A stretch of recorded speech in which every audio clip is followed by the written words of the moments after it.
बिस्मिल्लाहिर्रहमानिर्रहीम, अस्सलाम वालेकुम। आज जिस टॉपिक पर हम डिस्कस करेंगे वो है एक्टोपिक प्रेगनेंसी। एक्टोपिक प्रेगनेंसी क्या होता है? An ectopic pregnancy occurs when the fertilised ovum implant in an area other than the uterus. Most ectopic pregnancies occur in the fallopian tubes. However, other possible sites for ectopic pregnancy include the ovary, cervix and peritoneum. मतलब ये कि जो हमारे पास fertilise ovum होता है वो uterus के अंदर इम्प्लांट होने के बदले किसी और एरिया में, किसी और साइट में इम्प्लांट हो जाता है एक्टोपिक प्रेगनेंसी के अंदर।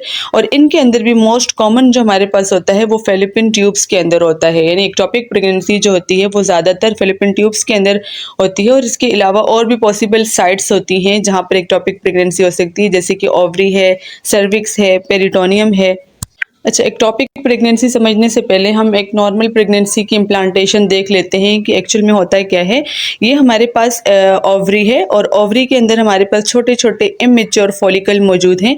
अब होता है कि हमारे पास एक हार्मोन होता है जिसको फॉलिकल स्टिमुलेटिंग हार्मोन कहते हैं, यानी FSH। फॉलिकल स्टिमुलेटिंग हार्मोन की मदद से ये जो हमारे पास छोटे छोटे इमेच्योर फॉलिकल्स हैं ये मेच्योर हो जाते हैं और इनमें एक फॉलिकल जो है वो जिसे ग्रेफियन फॉलिकल कहा जाता है, जो वो मेच्योर होकर रेप्चर होता है तो उसके अंदर से ओवम बाहर आ जाता है और पीछे उसका रिमेनिंग पार्ट जिसे कॉर्पस ल्यूटियम कहते हैं वो रह जाता है ओवरी के अंदर, जो कि प्रोजेस्टेरोन को सिक्रीट कर रहा होता है। अब होता है क्या है कि जो ओवम बाहर आया है और फैलोपियन ट्यूब के अंदर आ जाता है और यहाँ से हमारे पास स्पर्म भी आ जाते हैं, यानी ओवम और स्पर्म जब आपस में यहाँ पर फ्यूज होते हैं, मिलते हैं, तो इस प्रोसेस को फर्टिलाइजेशन कहते हैं। फर्टिलाइजेशन के बाद जो फर्स्ट सेल बनता है उसे जाइगोट कहा जाता है और जाइगोट के बाद यहाँ पर इनकी सेल डिवीजन हो रही होती है, यानी 1 से 2 में, 2 से 4 में, 4 से 8 में सेल डिवाइड हो रहे होते हैं। और जब ये 8 में बनते हैं तो इसे मोरूला कहा जाता है, 8 सेल स्टेज को। उसके बाद क्या होता है, सेम इसी तरीके से ये जो हमारे पास फर्टिलाइज ओवम है ये यहाँ से ट्रेवल करता करता यूट्राइन कैविटी में आता है और यहाँ पर डेसिडुआ के साथ अटैच हो जाता है, यहाँ पर इम्प्लांट हो जाता है और 9 मंथ तक इसी तरीके से बेबी यहाँ पर ग्रो करता रहता है। ये तो होता है हमारे पास नॉर्मल प्रेगनेंसी के अंदर।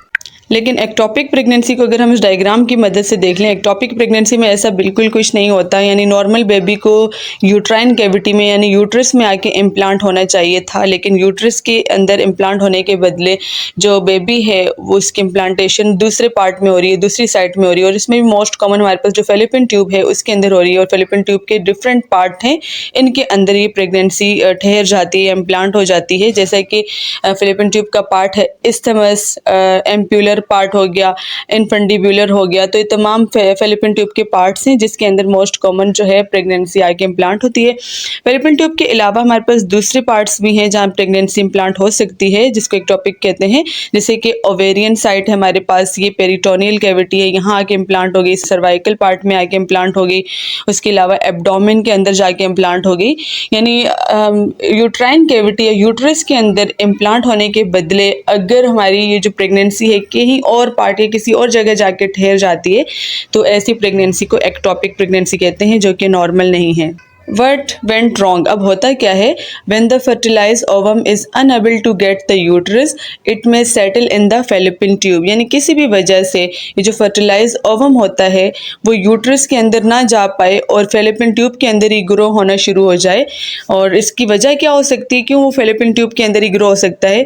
लेट्स सपोज हमारे पास यूट्रस है और ये हमारे पास फेलिपिन ट्यूब है और फेलिपिन ट्यूब के अंदर अगर कोई ब्लॉकेज हुई हुई हो, यहाँ पर अगर कोई ब्लॉकेज है या फिर यहाँ पर स्ट्रक्चर है, स्ट्रक्चर का मतलब है फेलिपिन ट्यूब का तंग हो जाना, नैरो हो जाना, या कोई प्रीवियस यहाँ पर सर्जरी हुई है फेलिपिन ट्यूब की, या फिर वहाँ इन्फेक्शन हुआ है, कोई इन्फ्लेमेशन हुई है, तो ये तमाम वजूहात बन सकती हैं कि जो फर्टिलाइज ओवम है उसकी प्रॉपर प्लेस जो है यानी यूट्राइन कैविटी के अंदर इम्प्लांट होने के बजाय वो फेलिपिन ट्यूब के अंदर ही कंटिन्यू ग्रो होता रहता है। तो ये तमाम वजूहात बन सकती हैं।